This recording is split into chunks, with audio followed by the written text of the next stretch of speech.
Hey everyone, welcome back to the channel. I know a lot of you enjoy these stories at night, right before sleep. But before you nod off, drop a comment. Tell me where in the world you're tuning in from and what time it is for you.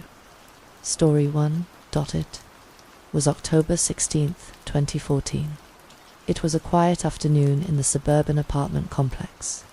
But all of a sudden, the neighbors of Jessica Roberts heard a loud crack shatter the silence. After the sudden sound echoed through their home, things returned to their normal stillness, but then a banging at their door. Someone was on the other side shouting, pleading, and begging for help. As the family opened the door to see what on earth was going on, they were greeted by Alex Reed, the husband of Jessica Roberts. He was clearly distressed, frantic, and kept begging for the family to call 911, completely caught off guard by the sudden eruption of sound and emotion. All the neighbors managed to get out of Alex before he broke down was, "It's Jessica. She's dead." Music, welcome to our channel. If you're new here, I'm your host, and I post new true crime documentaries every single week.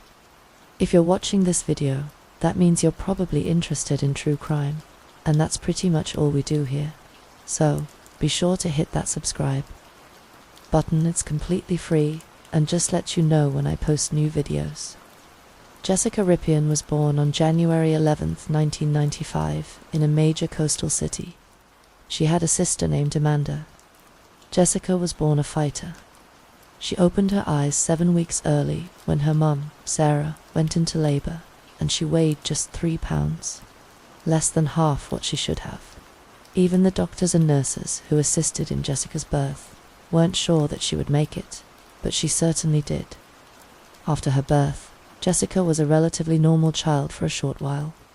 See, when Jessica was just 2 years old, her mother, Sarah, sadly lost her life to cancer. Even though Jessica was too young to even comprehend the meaning of death, it was at that moment that her life completely changed. Luckily, Jessica's grandmother, Eleanor, stepped up as her guardian and took care of her until she was 14. But at the age of 14, Jessica would see another person she loved breathe their last breath. Eleanor also passed away simply due to old age, and Jessica was heartbroken. This time, the cruel reality of death sunk in, and Jessica found herself incredibly lonely and isolated. Jessica would later go and live with her stepfather, David, who legally adopted her. But tragically, he would soon pass away as well. So, it's safe to say that this was one blow after another for Jessica. And it really made her crave a sense of being loved and having her own family from a very young age. Even though fate was very cruel to Jessica, she didn't let go of her fighting spirit. Jessica's friends defined her as a breath of fresh air, and some of her friends even claimed that the phrase "small but mighty" was made for Jessica. Despite all of these horrible setbacks, Jessica just kept pushing forward, and she invested a lot of her energy into her favorite hobby, cheerleading. But deep down, more than anything, Jessica craved stability. Even though she had a huge extended family and siblings, Jessica just wanted to belong. According to her cheer coach, Jessica would always think of the family of her boyfriend as her own, because it was the only stable thing in her life. Jessica was in her senior year of high school when she met a very significant person who would become her forever. His name was Alex Reed. 19-year-old Alex was fresh out of high school himself, and he enlisted in the army, and he was about to leave for basic training in a southern state. Alex and Jessica met on October 4th, 2012, at a high school football game in a large northern region. They added each other on a social networking site, and after messaging back and forth for some time, well, the pair basically instantly became inseparable. For both Jessica and Alex, it was love at first sight, and they both knew that they'd found the person they wanted to spend the rest of their lives with. Alex and Jessica's relationship moved impossibly fast. Within weeks, Jessica moved in with Alex and his mum, Denise. On their first Christmas together, Alex took Jessica to a mountaintop and popped the question. And an excited and emotional Jessica said yes, and their future was set. A couple of months later, on March 7th, 2012, Alex and Jessica got married after Alex completed his basic training. This was Jessica's dream. She'd finally had her own family, albeit a small one. But it fulfilled that sense of belonging and being loved, so it was perfect. Married life was blissful for Jessica and Alex. Alex taught Jessica how to drive, and the couple were living in a coastal city since Alex was stationed at a nearby military base. After marriage, Jessica finished up high school and started working. At a local countertop store, she had dreams of opening up a nail salon one day, and she also loved doing makeup. So, it was only fitting that she started our channel where she posted makeup videos. The couple also adopted 2 dogs, and like any other couple, they had dreams of traveling the world before settling down and eventually expanding their family. At the time of the case, Jessica's sister Amanda was due to give birth, and Jessica was so excited to become an aunt. But tragically, Jessica wouldn't get to meet her niece or nephew. She wouldn't get the chance to start her own family either, because on the fateful day of October 16th of 2014, a little over 2 years into her marriage with Alex, Jessica was found lifeless in her home. It was September of 2014 when Alex was due to leave for a 3-week-long field training operation in a mountainous region, leaving Jessica at home with their 2 dogs. But fast forward to October 16th, and Jessica spent the day video calling her best friend Hannah. On the call, Jessica seemed very excited for Alex to finally come home, and she even decorated the house with candles. She ran her errands like bathing the dogs and prepping the house for Alex's return. And while prepping, she got a text from Alex asking her to buy a specific bottle of rum and whiskey for that night, which she did. See, during this fuel treading operation, Alex was prohibited from drinking on the base, so this was why he asked Jessica to buy that specific alcohol for him since he was coming back. At around 4:00 p.m., Jessica reunited with Alex and video called Hannah again, and even Alex joined the call and waved hello at his wife's best friend. Everything seemed perfect at the time, but that was tragically the last time anyone would see Jessica live, because less than 15 minutes later, a frantic 911 call was made by Jessica and Alex's neighbors. According to the neighbors, a frantic Alex came wailing on their door, begging them to call 911, and on the call, the neighbors told the operators that they'd heard a lot of banging noises coming from the Reeds' home, and now Alex was telling them that his wife had accidentally hurt herself while cleaning a firearm. Now, for context, Alex and Jessica were both crazy about firearms, often spending time at the firing range, hanging out and testing a variety of weapons. It was a common date night activity for the 2 of them. Since Alex was always out for training, and the couple barely had time to themselves, this was their version of spending time together, and they both loved it. But anyway, when Alex joined the army, his firearm collection grew to 15, and on Jessica's 19th birthday, Alex gifted her a semi-automatic handgun in Jessica's favorite color of purple. And this was tragically the same handgun Jessica was cleaning when it accidentally went off. The police and emergency services arrived. When they made their way into the room where Alex and Jessica were, they were left stunned and speechless. Jessica was slumped over a table, completely motionless. Her computer was in front of her, and a single shot had unfortunately taken her life. The detectives were baffled, to say the least. They needed answers, and they needed them fast, and the first person they talked to was the now widowed Alex, who was obviously the only potential witness to this heart-wrenching attack.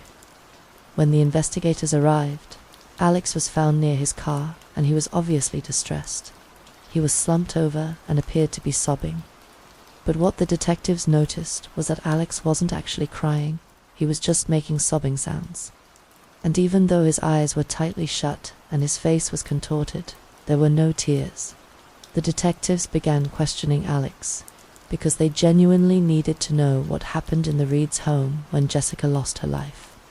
But this was where Alex proceeded to give a completely different story from what he relayed to the neighbors on the 911 call. He said Jessica was working on her computer and Alex was the one cleaning the firearm. The magazine was detached, but he didn't know that there was a lone bullet still in the weapon. As he was working on the weapon, which was pointed directly at Jessica, his finger accidentally pulled the trigger and a shot was fired, which struck Jessica instantly and tragically, killing her.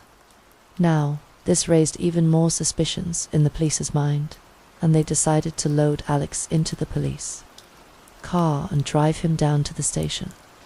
Inside the car, which was loaded with recording devices, Alex was emotional.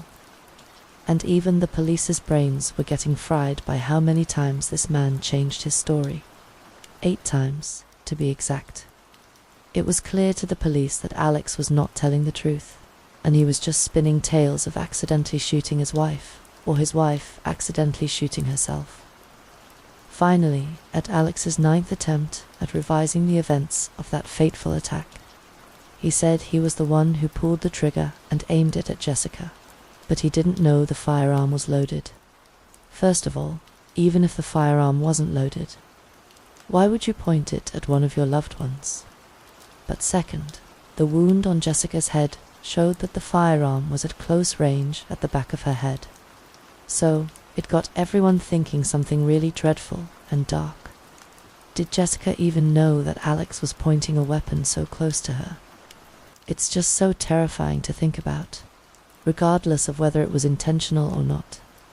Jessica may have been completely oblivious to what was taking place right behind her. Now, while Alex was at the station, a couple of police officers reached out to Jessica's family and friends to not only break the news of her untimely passing, but also to probe for information on the inner details of Alex and Jessica's relationship. In the police's minds, they thought that the couple's marriage wasn't as perfect as it seemed, and they were absolutely right, because a lot of Jessica's friends came forward with information. And let's just say that Alex was not on their nice list. The first person who came forward was Jessica's best friend, Hannah. She said that she always got a weird vibe from Alex. As soon as they met, Alex whisked Jessica off her feet. Now, this alone isn't anything to worry about, but Hannah felt that Alex should have spent more time getting to know Hannah, since she and Jessica were so close. Now, you may or may not agree with this, but that's how she felt. Hannah also said that Alex would keep a close watch on Jessica, wouldn't allow her to go and meet her friends, and even prohibited her from spending money without his consent. But, if I'm being honest, the money thing could have just been because they were financially strapped. So, at least that one's a bit of a reach, if you ask me. Another man named Robert Mason, who was a pseudo-father figure for Jessica, had only met Alex once. If you even call Alex shaking his hand and then immediately going back to his car, meeting him. Now, this was certainly a bit odd. Alex didn't make any effort to get to know the closest thing Jessica had to her dad, and it just didn't sit right with anyone. Now, there's an explanation for every story though. For example, I didn't spend much time getting to know my wife's parents before we got married, but that's because they were known criminals. I'm talking proven, convicted criminals, and they never changed their ways. But in Jessica's situation, that simply doesn't seem to be the case. And this next bit of information is a bit more difficult for Alex to talk his way out of. See, Robert also told the detectives that one time Alex lashed out at Jessica during a fight and he smashed her phone. Jessica also confided in Robert about Alex being extremely violent and physical, especially when he got drunk, and this really haunted Robert to the core. Alex would also isolate Jessica and pressure her to keep the house tidy at all times, and friends noticed that Jessica just didn't have that spark in her eyes anymore after the two had been married for a while. She was stiff, her smiles were forced, and she had to ask Alex for anything and everything. To add fuel to the fire, Alex suspected Jessica of infidelity. He was suspicious of Jessica cheating on him with her boss, a man named Michael Taylor, even though there wasn't any evidence, not one single piece to back this up. Then, a woman named Cynthia Brown came into the police station during the investigation and told the detectives all about Alex and Jessica's anything but perfect marriage. Cynthia was the wife of a caulker at the countertop store, and she got to know Jessica pretty well. Turns out that on top of being manipulative and controlling, Alex was also physically abusive towards Jessica. Cynthia told the investigators that Jessica had to wear long-sleeved shirts to cover the bruises on her arms, all of which were supposedly inflicted by Alex. Cynthia even told the detectives about Jessica's boss, Michael, the one that Alex was so worried about. Cynthia said that Jessica's married boss, Michael, was an attractive guy, but that was about it. Jessica never crossed a line at her job, and the relationship between Michael and Jessica was strictly professional. But did Alex think the same way? Well, of course not. He was convinced that Jessica was cheating on him. He even accused Jessica of having an affair with an old high school friend of hers by the name of Jordan. Now, Jordan and Jessica did meet up when Alex was away at training, in a mountainous region, but it was simply to catch up as friends. But Alex, being the insecure person he was, suspected Jessica of being unfaithful if she even breathed it in the direction of another man. I can only imagine how exhausting it must have been for Jessica to keep up with Alex's just unreasonable behavior. But now that everything about Alex and Jessica's dwindling relationship was out in the open, well, let's get back to the investigation, because the police had just gotten the ballistic analysis report, and things were very bizarre. First of all, the trajectory of the bullet didn't match how Alex described the incident. The bullet would have hit Jessica in a completely different place if the firearm was resting on Alex's waist, as he previously said in a statement. But the trajectory of the bullet showed that the firearm had to have been resting at shoulder height for the bullet to strike Jessica in the back of the head.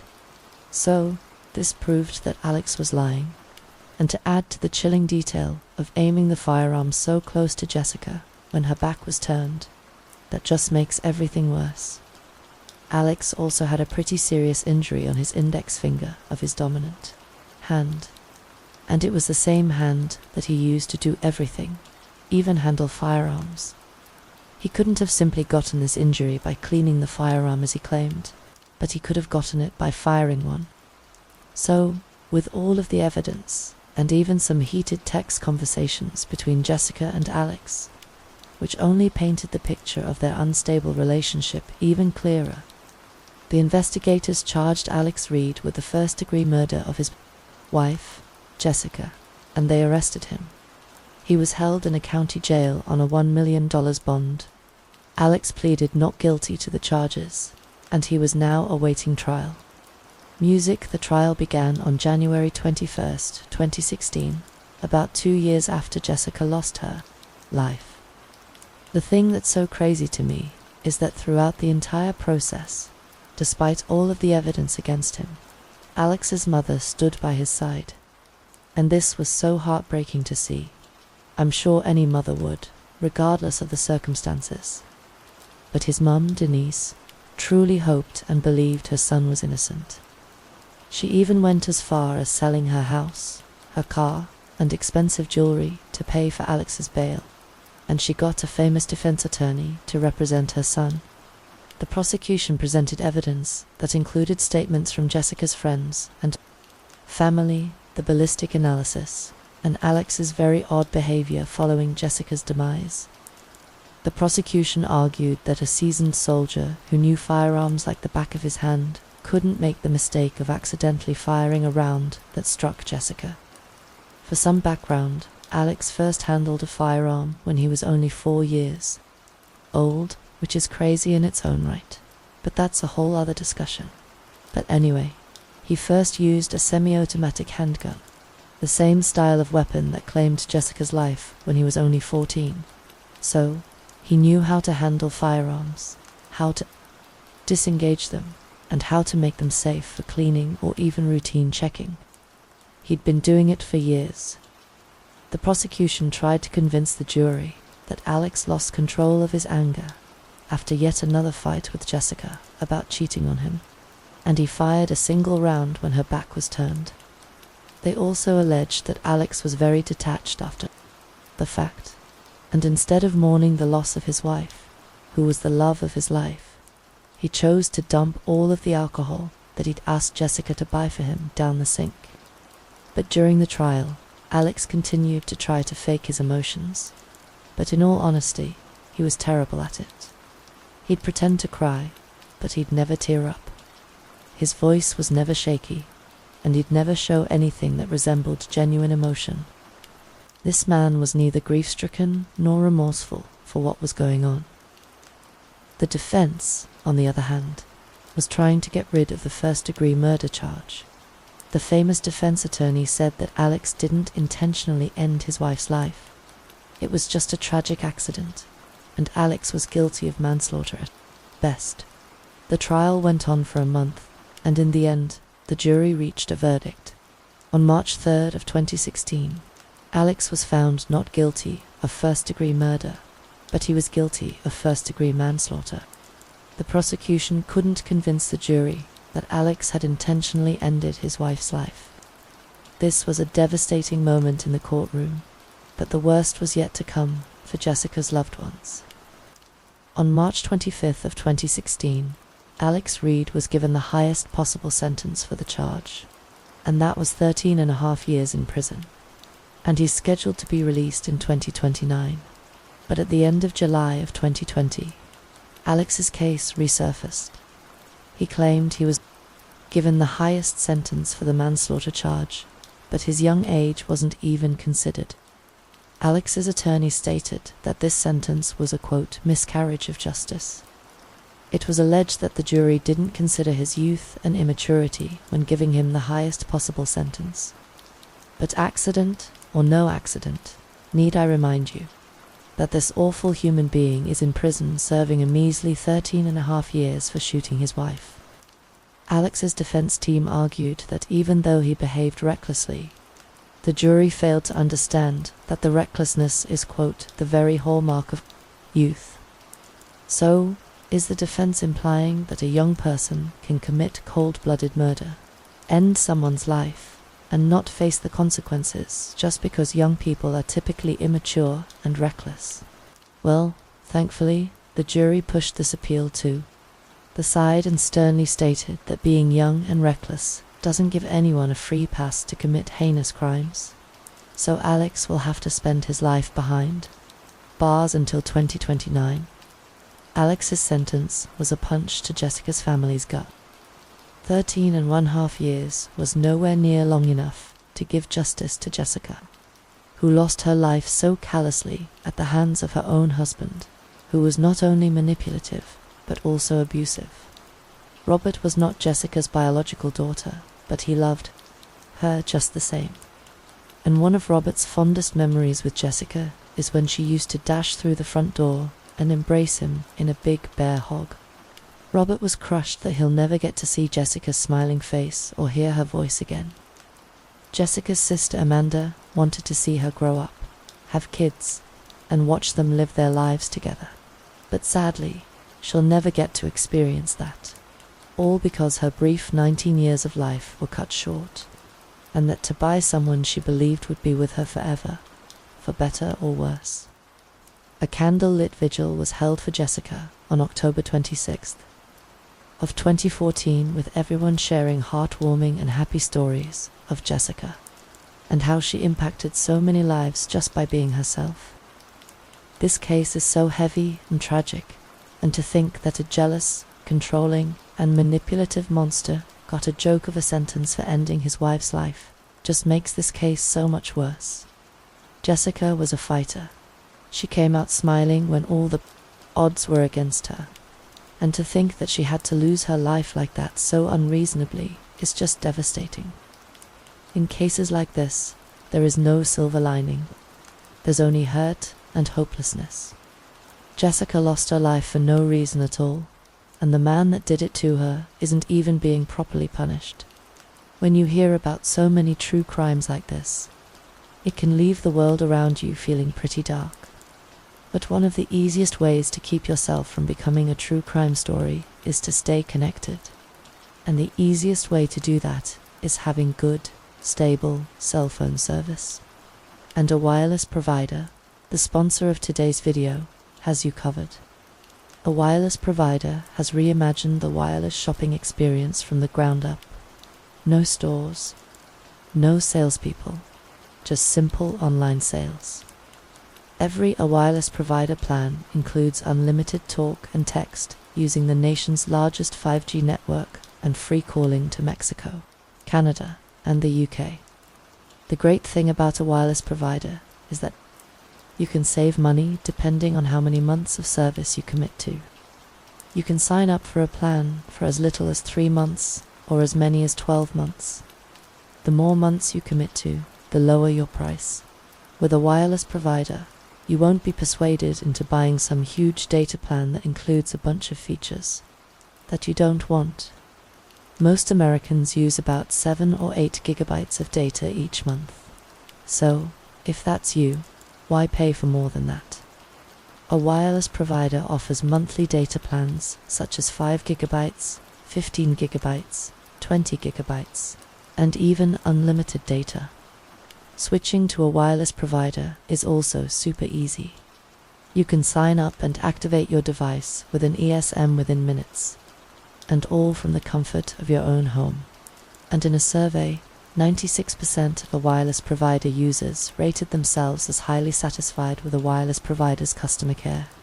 But if that's not enough, a wireless provider even offers a 7-day unconditional money-back guarantee.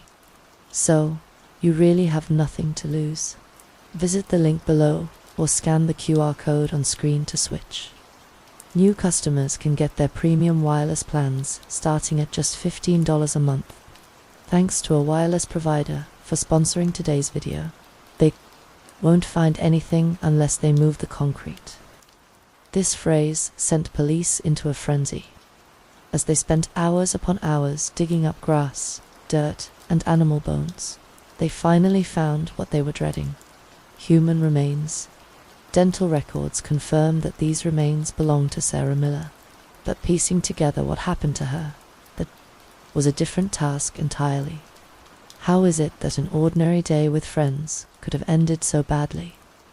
Well, it turns out you can't trust anyone, and certainly not your friends. Music, welcome to our channel. I'm your host, and I post new true crime documentaries every single week.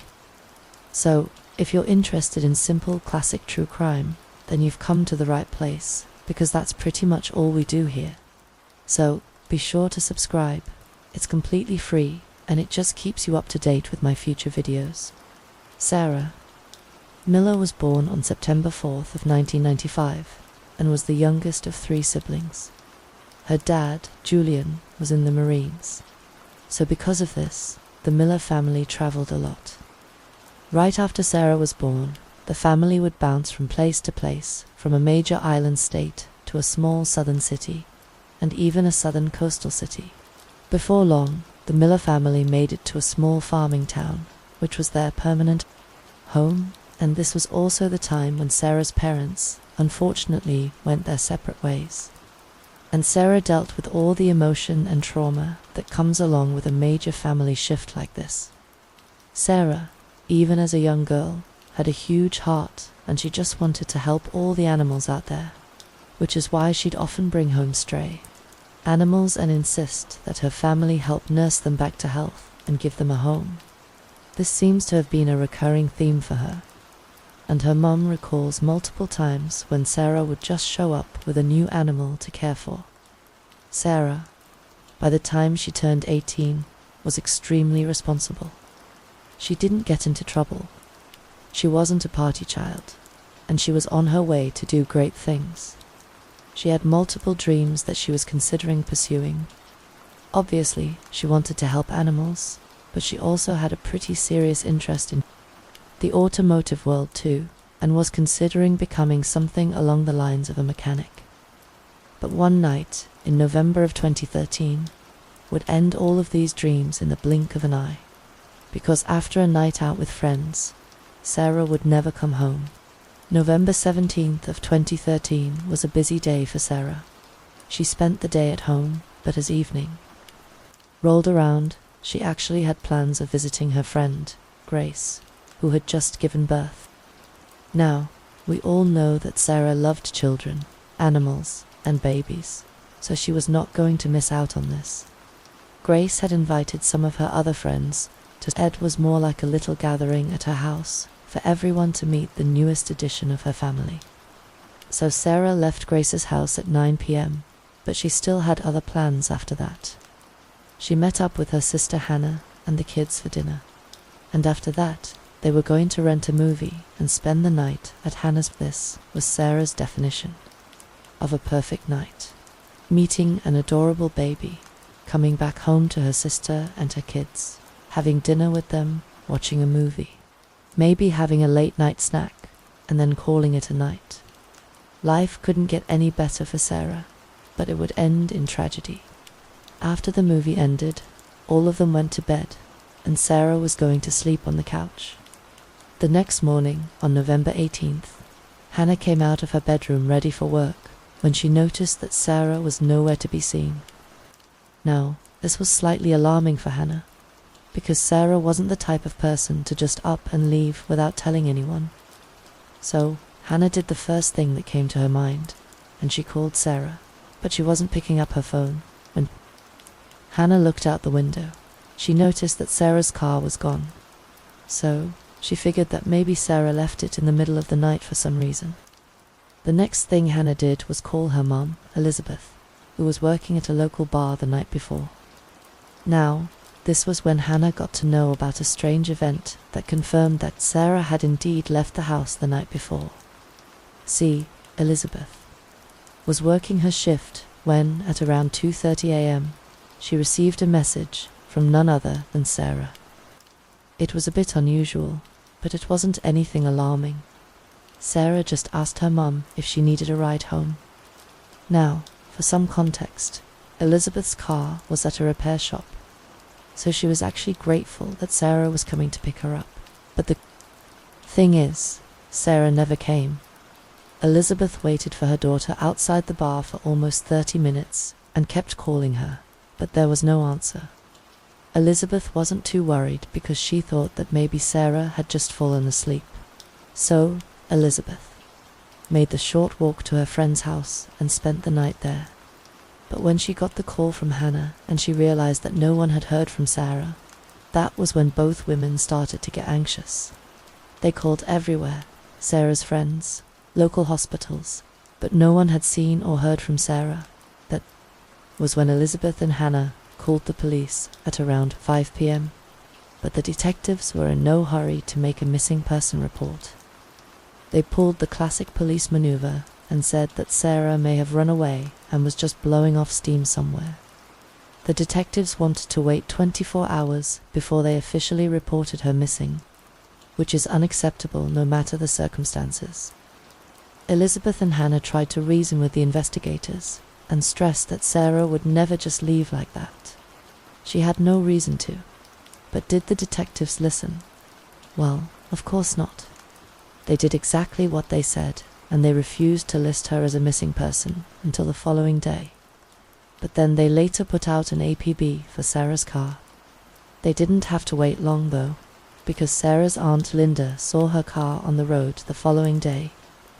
Now, since the windows were tinted, she couldn't make out the driver's face, but she knew for sure that it wasn't Sarah. According to Linda, it looked like a 20-some-year-old male was wearing a hoodie and driving her car.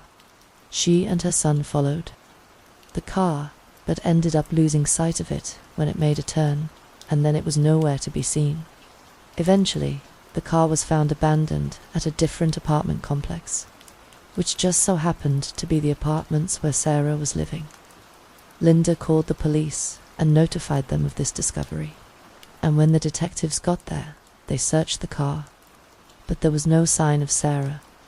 This was equal parts dreadful and relieving for Linda because she had been tailing this car, fearing that Sarah may have somehow been trapped inside the car by the driver. But reality still haunted everyone. Sarah was nowhere, and she just vanished without a trace. But what the investigators did find in the car was duct tape, Sarah's black jacket, an unknown sweatshirt that probably belonged to the man, and a phone charger. All of this was taken, and the clothes were sent for forensic testing. In the meantime, the detectives also went through Sarah's phone records. And even though they couldn't find the exact location where her phone was, they could pinpoint the last known activity on her phone, and it was near a place called a former airfield. Now, what you should know about a former airfield is that it is not a safe place. It is sketchy at best.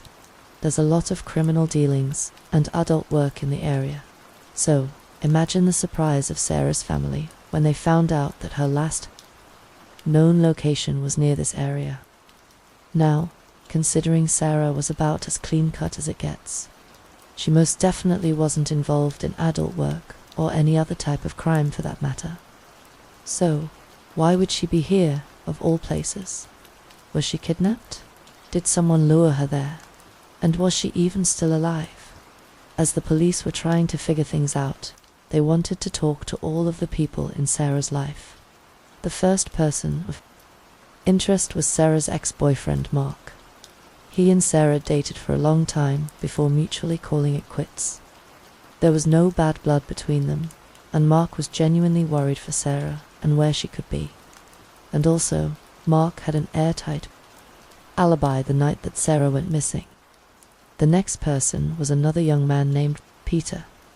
Sarah had also dated him for a while before finding out that he cheated on her, which resulted in them breaking up. Even though Peter and Sarah were in contact in the days leading up to her disappearance, he also had a pretty solid alibi for the night. And even though he was your typical bad boy who always got into trouble, there was no evidence that could convince the detectives that Peter had anything to do with Sarah's disappearance. The next person on the radar was a guy named Sam. Interestingly enough, Sam was someone Elizabeth dated. So why was he getting questioned by the police? Well, from Sarah's phone records, it showed that Sarah made a call to none other than Sam the night that she went missing. But why? The investigators called him in for questioning and a polygraph test. But they hit a dead end yet again because Sam also had a solid alibi, and he also didn't seem dodgy or closed off during the investigation. If anything, he was just as worried as everyone else. So, the detectives were back to square one. But there was one more thing they had to look into, and that was Grace's hangout that Sarah went to. They wanted to speak to anyone and everyone at the party. Maybe there was someone who'd seen Sarah with another person.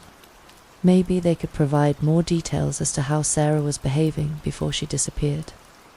If she was scared, if she was her normal self, all the basic questions.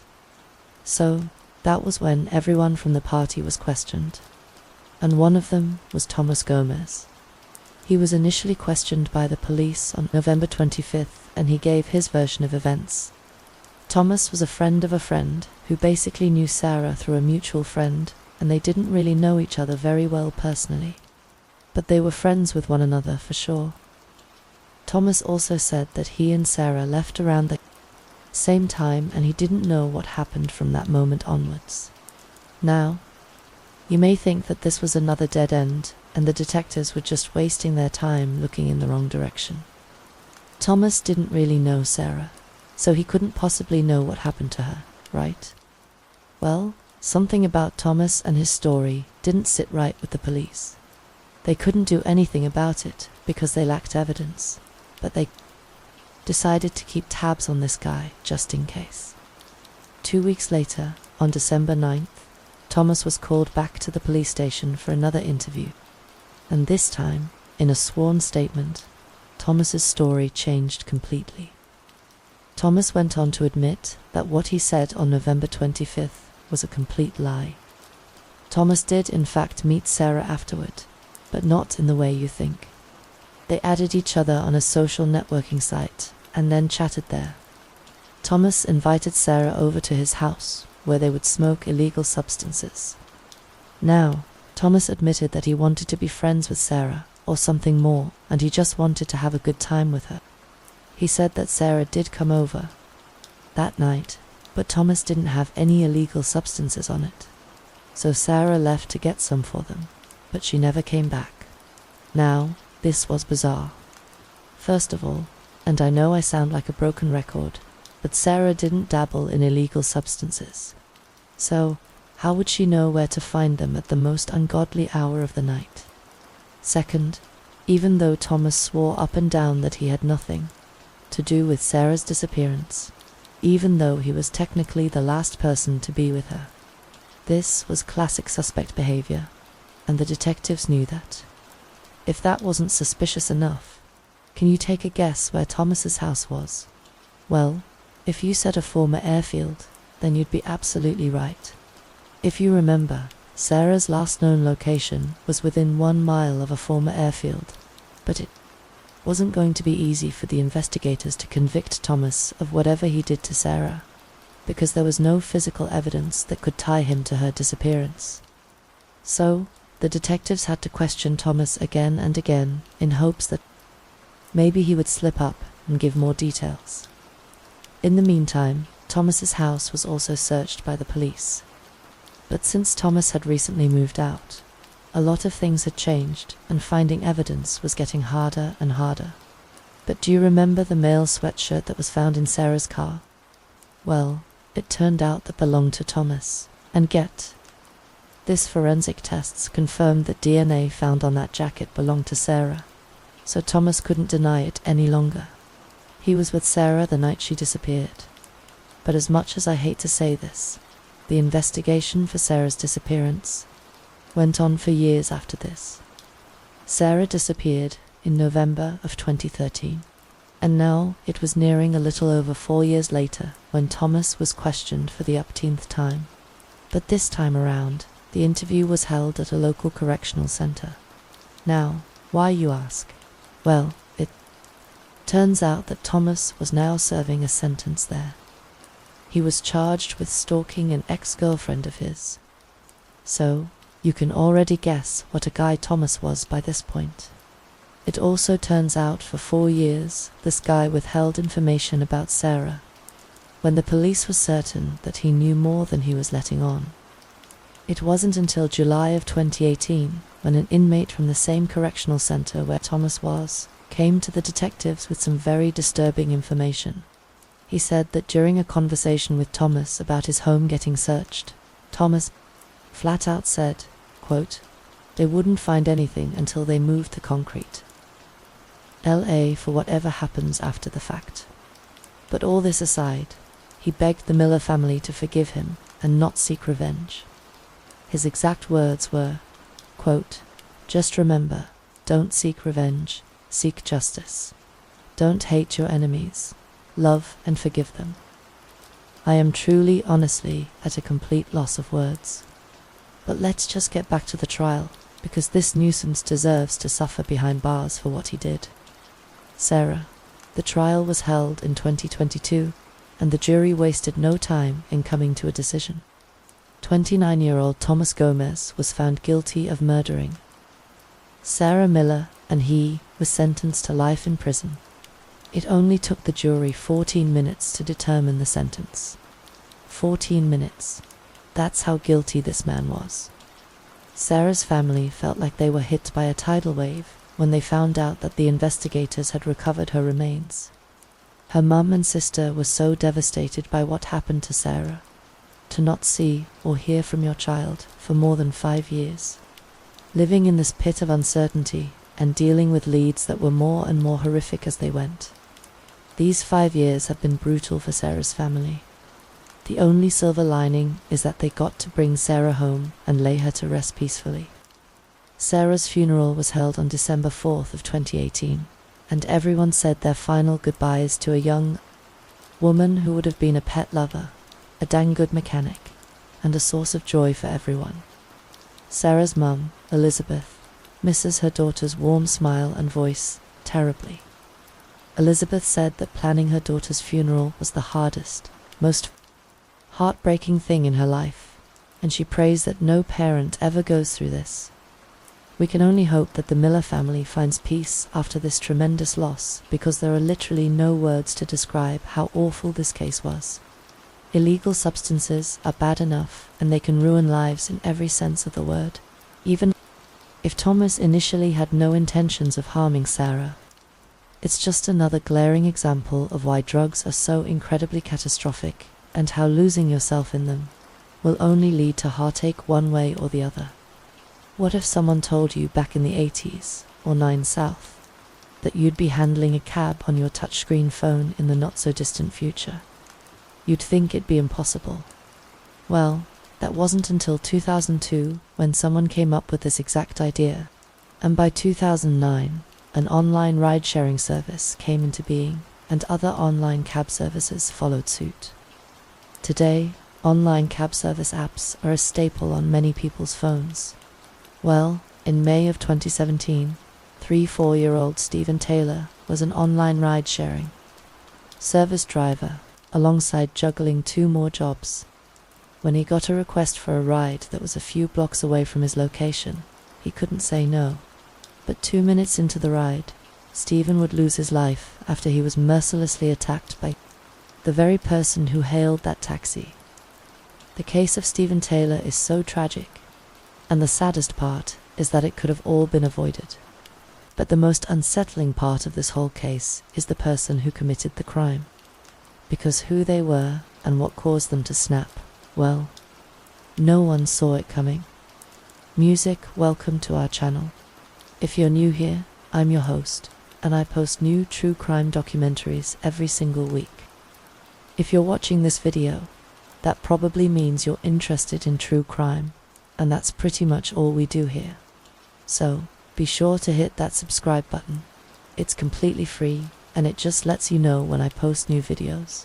It was a holiday on May 30th of 2017. A little after 3:20 a.m., it was the middle of the night. A condominium complex located on the 7,200 block of a residential street in a Midwestern city was exactly how you'd picture an apartment complex at 3 o'clock in the morning. There was no hustle and bustle. People were probably snoozing after the busy holiday gatherings with their families, and the lobby and parking lot were quiet, but not for long. The apartment complex security guards noticed a grey 2014 Hyundai Sonata making its way into the parking lot. But as soon as the driver's side door opened, any semblance of peace was shattered. A badly injured man, holding his bleeding hand and chest, was seen staggering his way towards the condominium lobby. As soon as he got there, he started banging on the lobby doors and incessantly pressing the buzzer for any help. Within seconds, this condominium complex and the people residing in it were awoken by buzzing sounds and banging. The badly injured man also screamed at the top of his lungs, causing almost all the residents of the apartment complex to wake up with a start. Several witnesses heard the man yelling the words, "Help me, I'm going to die." Some of the residents sprung into action and called 911, and within minutes, 911 was getting littered with calls, asking for help and emergency services at this specific apartment complex in a Midwestern city. Witnesses also saw the car pull out from the parking lot, but they had bigger things to worry about. The man was in grave condition when the investigators and emergency services arrived, as he lay on the ground, barely clinging to life. Luckily, though, he was still able to talk to the police, which is just incredible. The injured man was able to tell the police that he was an online ride-sharing service driver, and that he picked up a passenger from a local big box store. He proceeded to tell the police the passenger launched an attack on him as soon as they entered the vehicle. All the while, he was fighting for his life. The man was in terrible condition, with injuries to his torso, arms, head, and chest. He was teetering on the line of life and death, and he was immediately loaded into an ambulance and taken to a nearby hospital. It was a short drive away from the scene, but tragically, due to the severity of his wounds, the man did not survive, and he lost his life at the hospital. The paramedics couldn't do anything. This man was hanging on to the last threads of life, and sadly, he succumbed to his wounds. As tragic as the man's death was, the investigators had two main tasks on their hands. First, they had to identify this man and notify his family of his passing. And second, they needed to catch the perpetrator, who was the person who drove this man to his untimely and brutal death. And most importantly, where was the assailant now? Were they attacking other people at that moment? The police needed to find the wrongdoer immediately. Well, a bunch of police officers got on this task, whereas the rest of them got to know who the victim was. It was 4-year-old Stephen Taylor. Stephen Taylor, an online ride-sharing service driver, had lost his life. So brutally and within minutes. But who was he? Well, Stephen was born in 1982 in a small Midwestern town. He loved classical music, and he and his sister, Jennifer, had this in common. They loved to listen to music together, talk about it, and discover new bands or artists together, and it was kind of their thing. Stephen was also passionate about acting. He did some side gigs and tried to make his mark in acting, and he also had a headshot produced for his acting resume. He also loved watching movies, partly for acting inspiration, and he adored animals. Stephen's brother Michael said that Stephen was a pretty level-headed guy. He described Stephen as a kind soul in a cruel world, and he aspired to be more like his brother. Stephen was genuine, empathetic, and loyal. A friend named Mark, Stephen's friend since high school, said that he could always count on Stephen to make him smile. Stephen was with his family just hours before he accepted that online ride-sharing service ride. It was a holiday, and Stephen spent the evening with his family, eating good food and enjoying the company of his loved ones. Just a few hours ago, Stephen was happy, smiling, and most of all, alive. But now he was gone, and he took a piece of his family with him, and they would never be the same again. But let's get back to May 30th, because, as tragic and harrowing as Stephen's passing was, it was up to the detectives to give him and his family justice. And it didn't take the investigators long to spot a trail that led them straight to Stephen's killer. And it all started with a sports team sweatshirt. Well, a red-stained sports team sweatshirt that was found discarded on the road. If you remember, when Stephen was banging on the lobby doors for help after getting out of his car drove away. The detectives assumed that it was the passenger who used the car to flee the scene. Luckily, the car was found nearby, crashed into a median, and well, let's just say that it looked like a mess. It was clear to the police that Stephen was attacked in his car. Everything was red, and the back door of the car was also smeared with red. Fortunately, it looked like the perpetrator had left a trail for the detectives to follow. While some officers got to searching the car for any evidence, the rest of the squad spotted a discarded sports team sweatshirt near the car, and it was also smeared in red stains, which only added to the police's horror. Whatever Stephen endured during that very short but very brutal attack was harrowing. As the investigators rounded a corner, they noticed something, or rather someone. A young girl was crouched under an air conditioning unit in a building, and she was only wearing leggings and underwear. It didn't take long for the detectives to realize that the sweatshirt they'd found belonged to this girl. But what astounded the police was what the girl had in her hands. She was holding a machete in one hand and a knife in the other. The detectives were dumbfounded, partly because of the weapons she had in her hand, but mainly because she looked so young. She didn't look nearly as old as Stephen.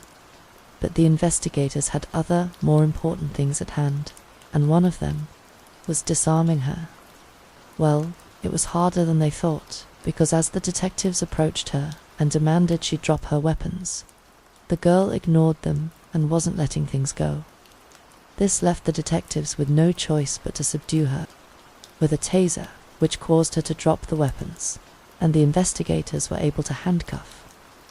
Meanwhile, the officers in the car pulled out Stephen's phone and checked his online ride-sharing service app. They wanted to know who the last passenger was, and when they checked Stephen's history, the name on the app was Sarah. Well, it was a first name, and it was enough. But within minutes, the mysterious girl was identified as Sarah Wilson. And get this, she was only 16 years old. A 16-year-old girl was the one who brutally attacked Stephen in his car at 3 o'clock in the morning, a teenager. The detectives were blindsided by these facts. They needed answers right away. Why would a teenager attack Stephen so viciously? What was the reason? Well, the only way to find things out was to talk to the teenager herself. And it turns out Sarah Wilson attended a large high school, and she lived with her mum, who was a single parent on the north side of a major city. Sarah also attended a therapeutic day school, and she had a very private life, and her social media was about as normal as it gets. She had a bunch of pictures of herself, and her About Me wrote, "I will always be myself," and absolutely nothing appeared unusual. Sarah was also registered on a talent hunting website for child actors. She had a few pictures on there as well, so by all accounts, 16-year-old Sarah was a seemingly normal teenage girl. The police also found no previous criminal history and nothing else to suspect she had a single ounce of bad blood in her. It was all so confusing, and the detectives knew that they had to backtrack. They remembered Stephen telling them that he picked Sarah up from a local big box store, so that was as good a place as any to start. But when the investigators checked their surveillance footage, they got their surprise of the day. Sarah was seen walking into the big box store. At about 2:36 a.m., she was seen walking into the store, picking up a knife and a machete, ripping them out of their packaging, and walking straight out the exit without paying for them. Sarah literally stole the murder weapons from the big box store. And if that wasn't astonishing enough, no one stopped her from walking out of the big box store with the stolen goods. It wasn't like she was hiding the things in her sleeves or shirt or something. She was seen walking with the machete and knife in her hands, while she casually and calmly just made her way out of the big box store. Ironically, Sarah hailed 3 online ride-sharing service rides that night.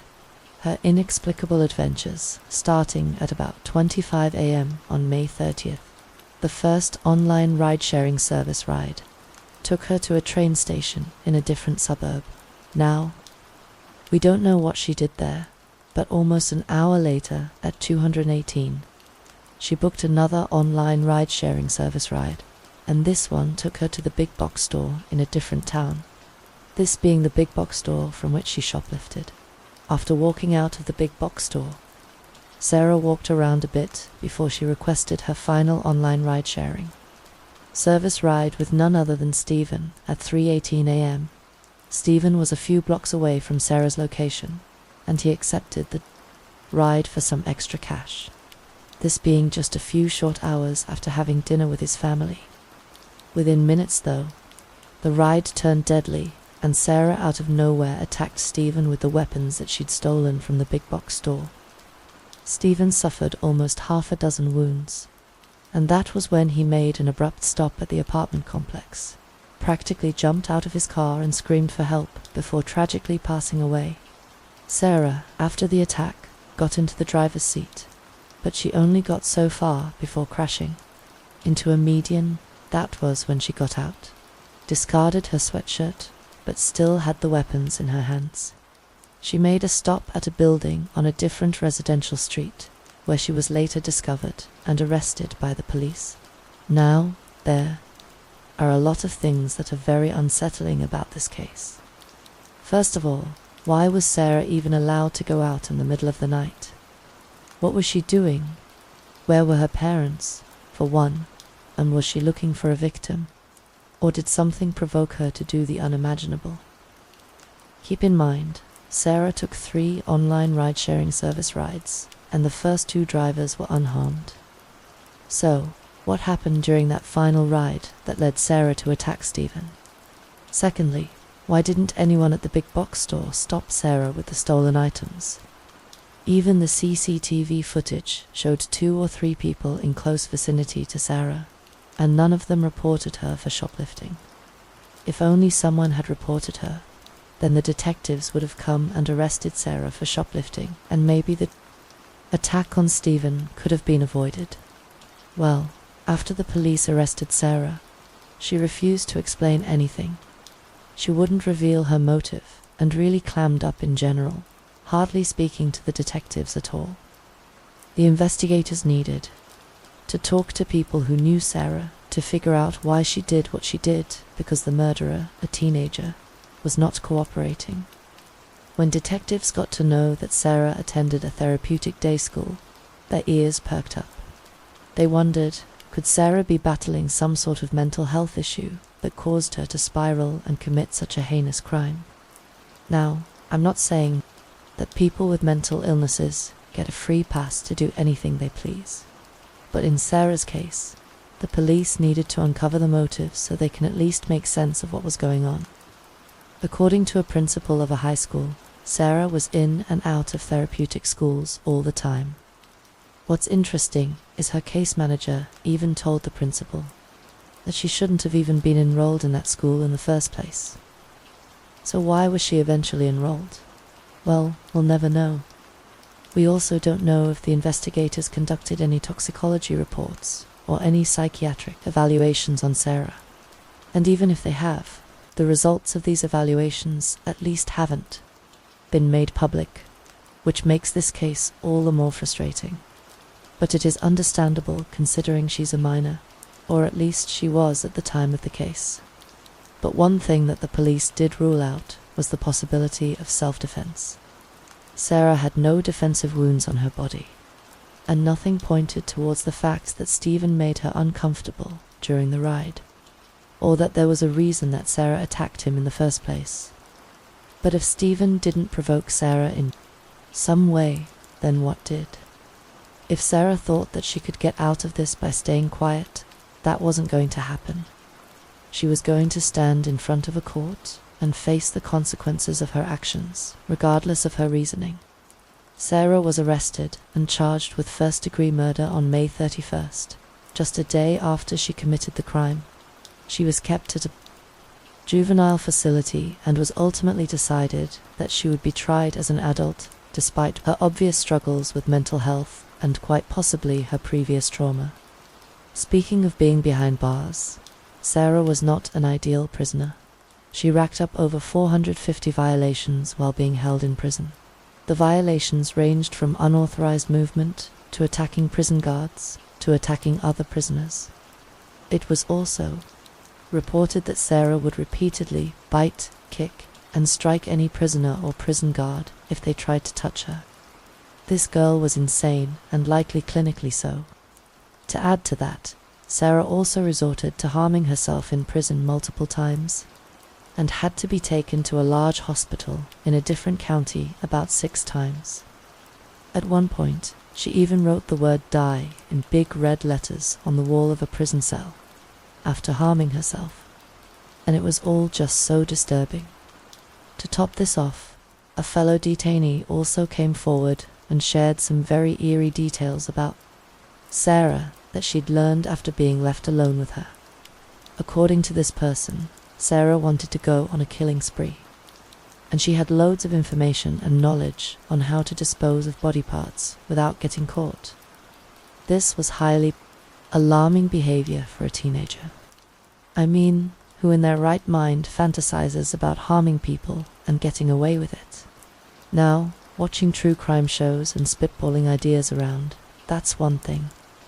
Those are complete innocent fantasies usually, but this girl actually wanted to carry out those crimes, seemingly just for the thrill. There's something seriously wrong with this kid. But the prosecution also offered a plea deal to avoid going through the painful process of a trial. And to my surprise, in August of 2020, Sarah Wilson, who was now 19, accepted their offer. After speaking with prosecutors, Sarah pleaded guilty to the first-degree murder of 4-year-old Stephen Taylor. On August 20th of 2020, she was ultimately sentenced to 27 years in prison. Now, it's great that Sarah spared the court the trouble of a trial, but one question still remained. Why? Why did she do this to Stephen? During the hearings and even the sentencing, Sarah kept her head down and didn't converse with anyone. If anything, she only ever interacted with her mum by smiling at her during the hearings in the courtroom. But she never once gave any indication about why she claimed Stephen's life. Now, Sarah will probably get out of prison in her 40s, so she'll still have a lot of life left to live. But even though she's behind bars right now, you can't help but feel unsettled about her being released when we don't really know why she harmed Stephen so callously in the first place. Stephen's family primarily blames the big box store for their son's death. And I mean, can you blame them? There were a handful of big box store employees and security workers when Sarah walked in and basically stole the murder weapons in front of everyone. Surely someone must have seen Sarah doing this, but even if they did not report it to the police. They literally just let her walk out the front door. Where were the security personnel during this? If it's their job to do anything at all, it's monitor the exits. At the end of July of 2017, just 2 months after Stephen's passing, the Taylor family sued at the big box store along with 2 security consulting companies. These were the companies that provided security services to the big box store. The big box store, on the other hand, stressed that the store officials did alert a third-party security agency to a possible shoplifting incident. But even if they did, we all know by now that nothing was done to stop Sarah. Now, whether this is true or not, who knows? It kind of feels like big box store board members probably just trying to pass the buck, but that's just me being cynical. There's really no evidence to prove this whatsoever. But as of making this video, there have been no further updates about the big box store lawsuit. So, we don't know if the Taylor family was successful, or if the charges were eventually just dropped. Either way, Stephen's funeral was held on June 2nd of 2017. And as you can guess, everyone was bereaved. Stephen's sister, Jennifer, was still in denial that her older brother was even gone. She felt like she was still waiting for Stephen to come walking through the door any minute and flash his $1 million smile at her. This never happened. We can only hope that Stephen's loved ones can move on with their lives after this devastating loss, which is way easier said than done, because their whole world shattered in a matter of hours, showing everyone just how cruel and uncertain the future can be sometimes. The attack on Stephen infuriated and scared many online cab drivers, and they all took to their social media to rage out, and they especially targeted Sarah's social media with their rage. Everyone was just bitter, and they didn't want Sarah to get away with a slap on the wrist just because she was a teenager, even though she luckily was tried as an adult. Some comments were downright violent. People suggested that the state bring the death penalty back in Sarah's case, or give her the harshest sentence possible. The public was seething with anger, and rightfully so, because the comments were getting so threatening and violent that Sarah's Facebook was deactivated shortly after, which is probably for the best. Fighting violence with more violence rarely ends. Well, this case is frustrating on so many levels. The number one reason being, we still have no idea why Sarah did what she did. This drives me nuts when convicted criminals do this, because I mean, you already got caught. You already got stuck with a prison sentence. In her case, guaranteed 27 years. Why not at least explain what you did? Even if you just did it for the thrill of it, what's the harm in just saying it at this point? I guess more than anything, it's likely just some kind of power move. Some think that mental health may have had a hand in this case, and that certainly makes the most sense. But investigators haven't come up with any official motive yet, so it could be anything. but I'm sure that we can all agree that this was heartless, cruel, and senseless. As far as the official details go, Sarah and Stephen didn't even know each other, so they were strangers, which adds such a terrifying layer to this whole case. Yes, stranger danger is a thing, but teenagers committing horrific and unspeakable crimes that lead to death. If that doesn't send chills down your spine, I don't know what will. This was all just so sudden, so unexpected, and unnecessarily cruel. Usually, it's the other way around, and the unsuspecting and unaware teens are the targets of monsters with vicious intentions.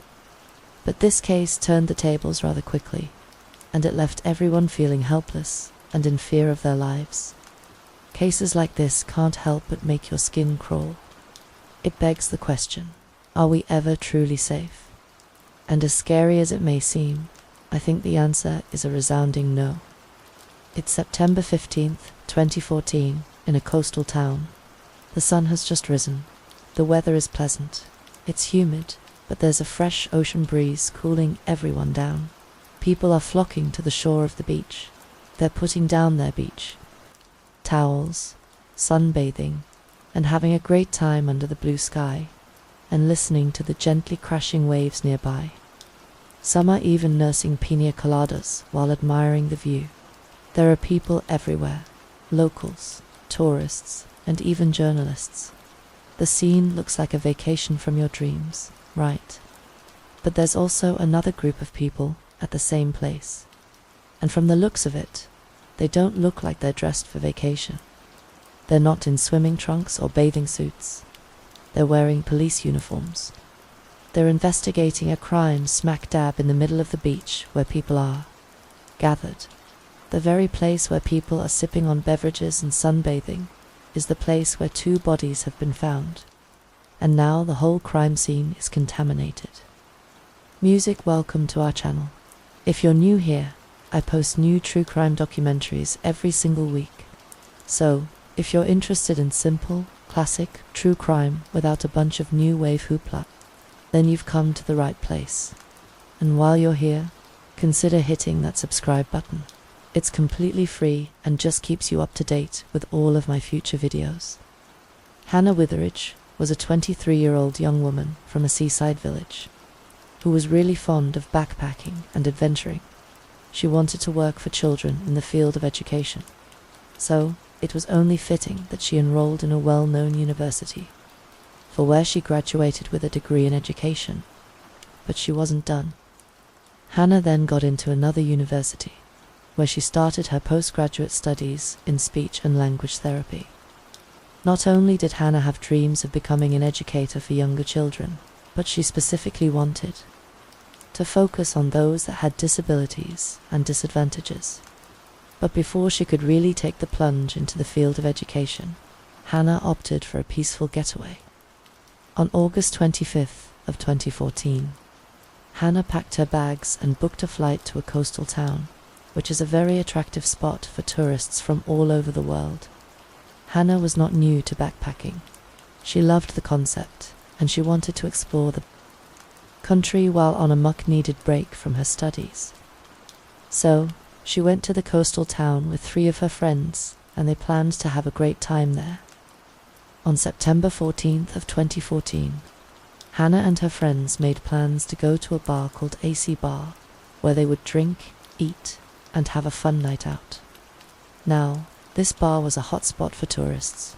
It was a Saturday, and the bar was brimming with people. It was there where Hannah crossed paths with yet another foreigner, and his name was David Miller. David Miller was from an offshore island territory, which was located between 2 major countries. He was 24 at the time, and family and friends defined David as a colorful character. David worked as an intern for a mining company, and he'd been stationed in a different country for a while. He was actually returning home when he made a stop in the country with some friends for a little vacation. The coastal town, also known as Turtle Island, is located in the Gulf of Thailand, being the smallest of the 3 islands there. The coastal town is about 8 square miles in area, and the population, as of 2024, is around 8,000. Now, even though the coastal town is beautiful and serene, it's also home to many people from a neighboring country, too, which sounds great. But the thing is, they lived there illegally. They weren't allowed to be there, but they bribed the local detectives with a couple $100 a month to let them stay there because there were more opportunities for them in the coastal town than compared to their home country. The workers lived there with friends and acquaintances, and identifying them was harder than you may think. Just sad. The pictures were also discovered by none other than David and Hannah's families, and that was how they found out that their loved ones were attacked so mercilessly and fatally while on vacation. As the investigators were looking into persons of interest and suspects, they were mainly focused on tourists and foreign travelers or illegal immigrants.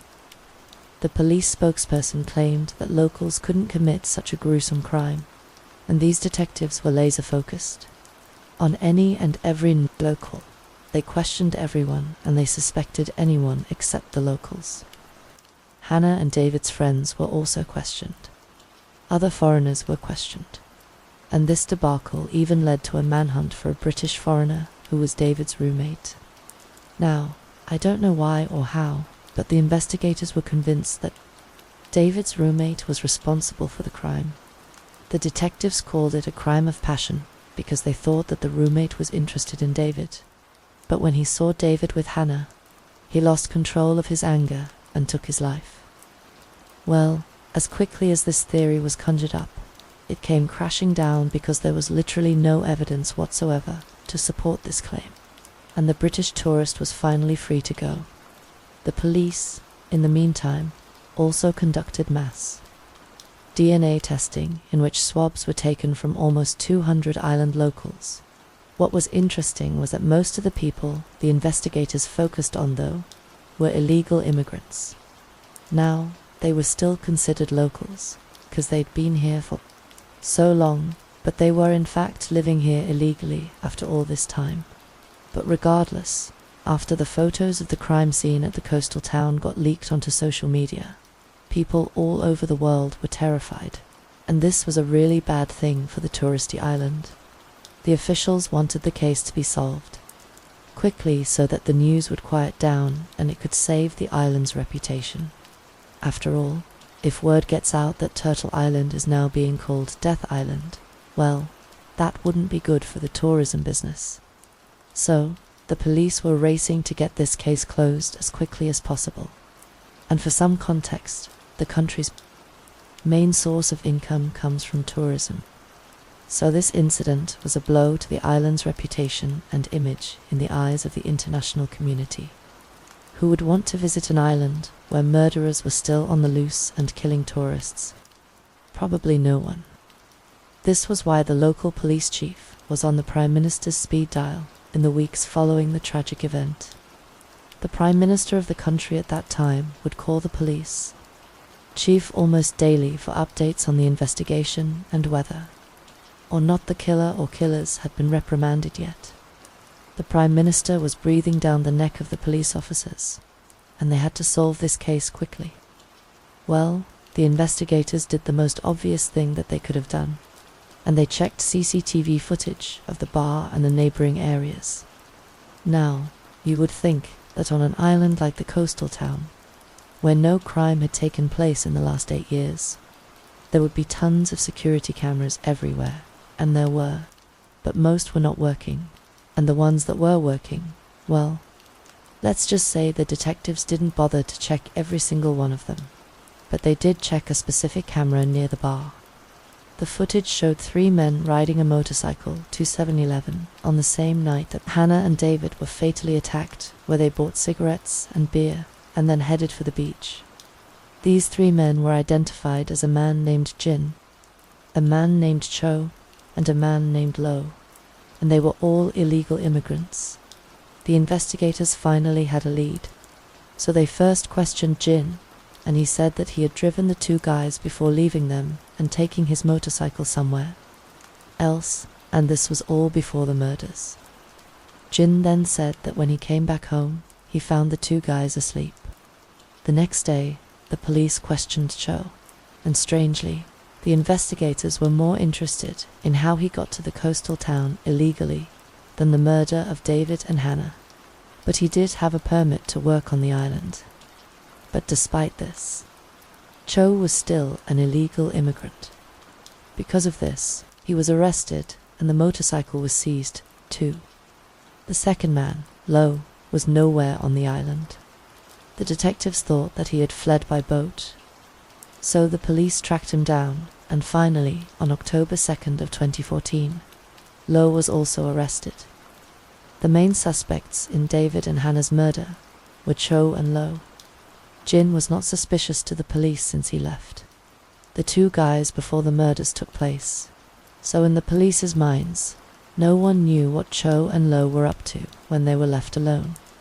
Now the two suspects could not speak the language.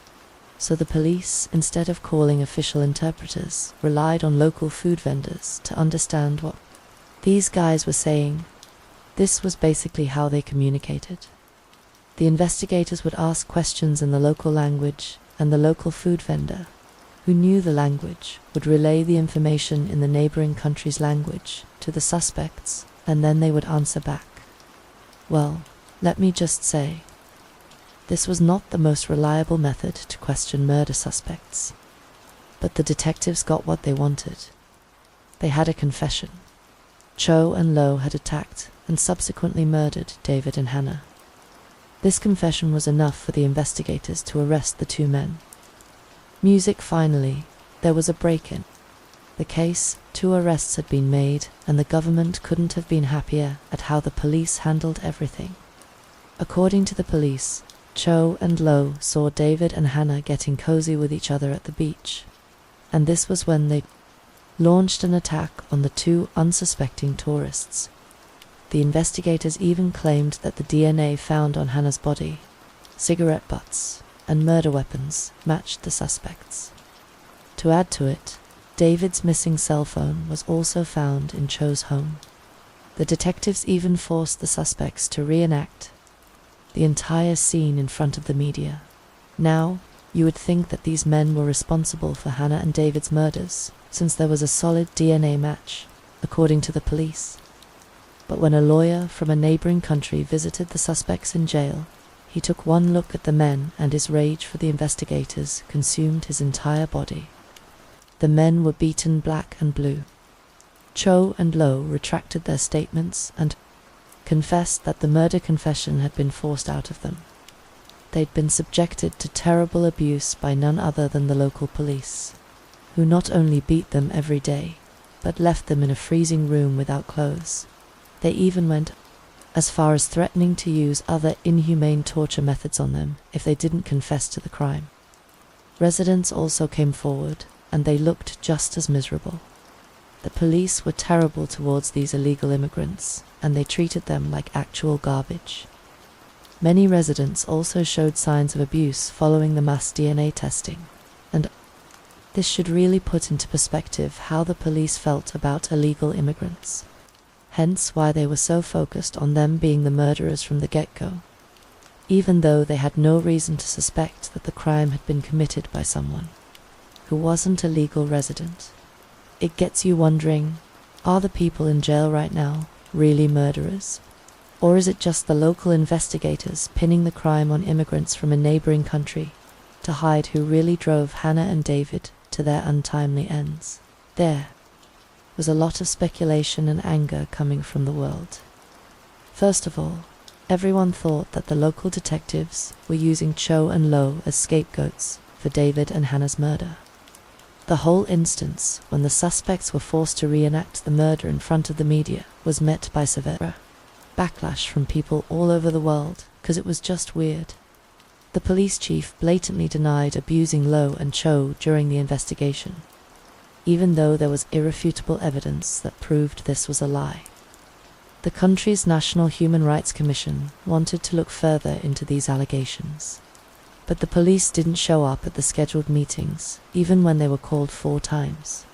With all of this happening, the preparations for the trial were now underway. Cho and Lo's defense team was from a large city, and they wanted more time to go through the evidence in the 900-page police report. But this was denied by the court.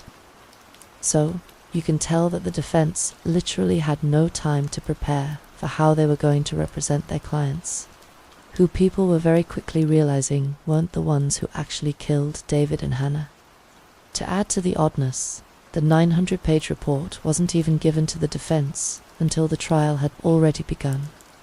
In December of 2014, 3 months after David and Hannah's tragic passing, Cho and Lo were each indicted on 5 charges: premeditated, murder, killing to conceal a criminal offense, a sexual assault, illegal entry into the country, and staying in the country without permission. Lo was also charged with stealing David's phone, although it was found in Cho's home, assuming that that detail is even true. The police could have just planted it there, for all we know. It's all just so confusing. The trial began on July 18th of 2015, and it lasted for 18 days. The judge prohibited the public from taking any notes. The prosecution presented DNA evidence, the fact that the suspects were illegal immigrants, and how the murders were carried out. The prosecution believed that both Cho and Lo attacked David first and took his life by drowning him before turning to Hannah, and using the same murder weapons on her, and even forcing themselves on her. But the prosecution failed to produce any eyewitnesses to the crime. My entire family used to live in a tourist town. It was basically just common knowledge that the police were covering up crimes simply for the sake of tourism. The year that we finally decided to leave town was the year that my wife and I had seen 3 separate bodies firsthand, and the police covered up all 3 crimes. There wasn't one single news article, not one blog post, not one plea for information. It was as if all the crimes never even happened, but we saw them. Now, my wife worked with a local officer at the time, and when she asked for answers, she was told, "I can't talk about that." That was the end of the story. We saw 3 bodies firsthand. How many more did we not see? How many murders got away simply for the sake of the tourism industry? We moved away about 2 months later. David and Hannah's funerals were held on October 3rd and 10th of 2014, respectively, and their families were crushed, not just by the loss of their loved ones, but by how the investigation was handled. The local detectives did close the case, but no one is sure whether the people behind bars even committed any crime at all. To add to the sadness, Hannah's older sister, Sarah, passed away at the age of 30 in 2019. She was pregnant and succumbed to complications during the surgery. Hannah's mum lost 2 daughters in the most tragic of ways. Margie Foley was assisting in a missing person search. For Margie, it was like searching for a daughter, since the missing girl was her daughter's best friend.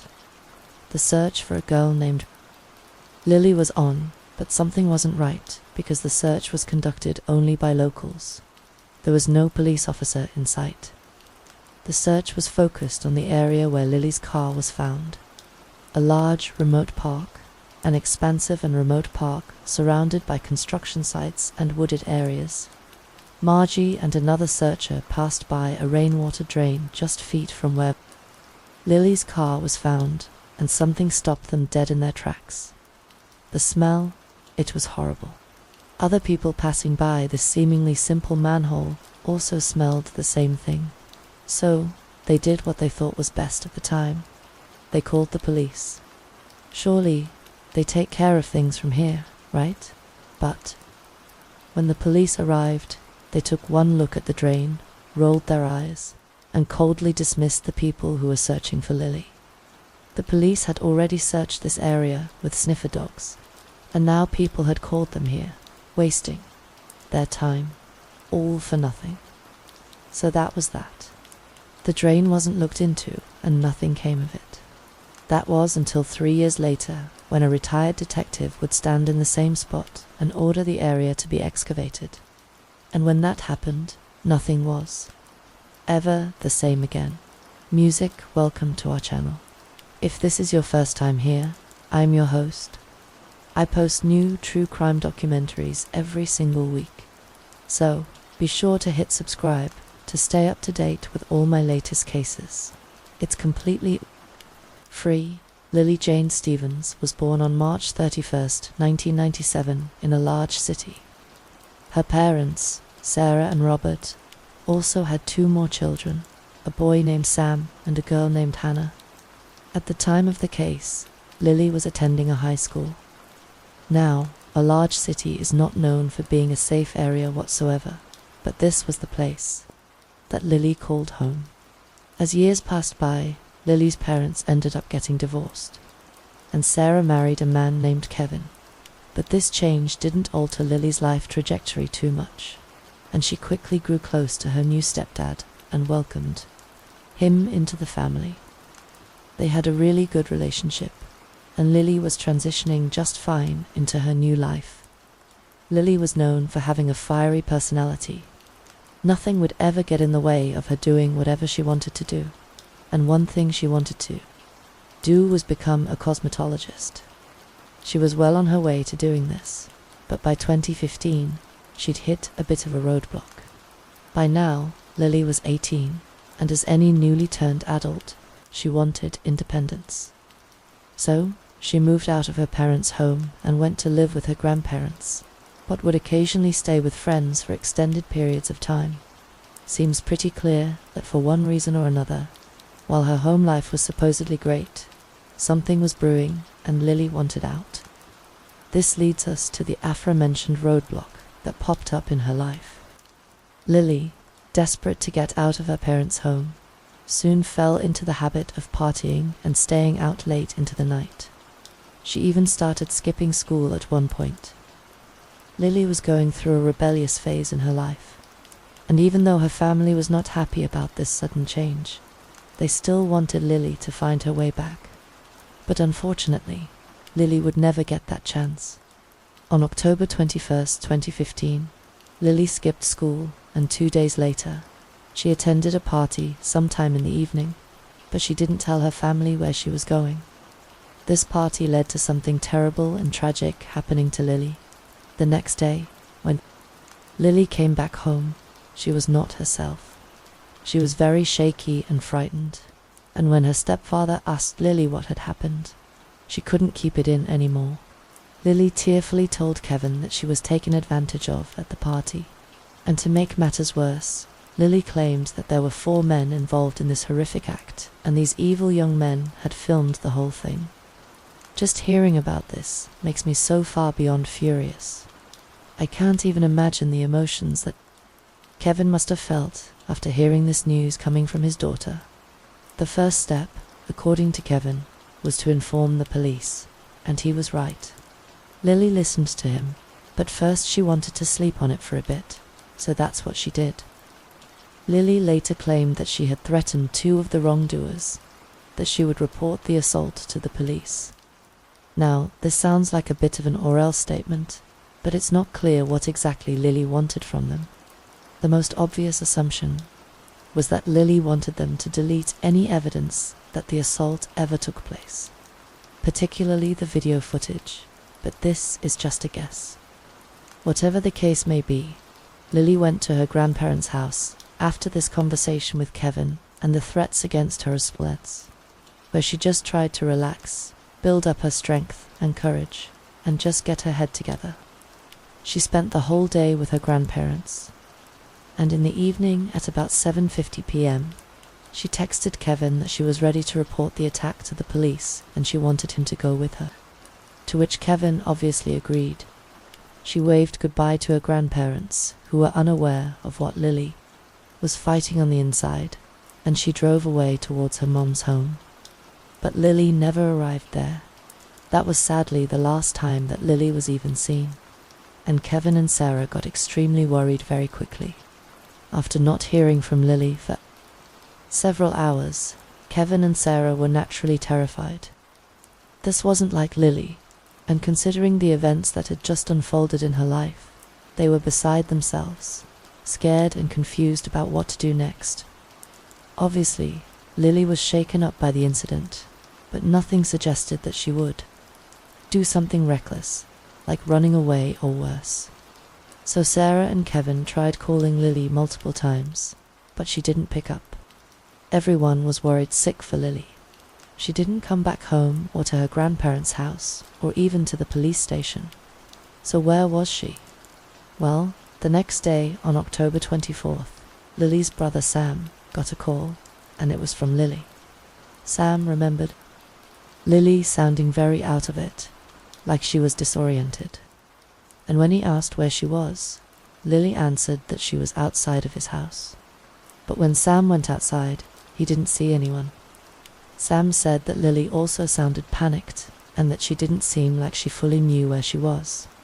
The only thing Sam could make out from this conversation was the fact that Lily told him she was in her car before hanging up. When Sam called Lily back again, she wouldn't answer her phone, and this time it would stay that way. No one heard from her again after this. This was when Lily's family started to truly freak out.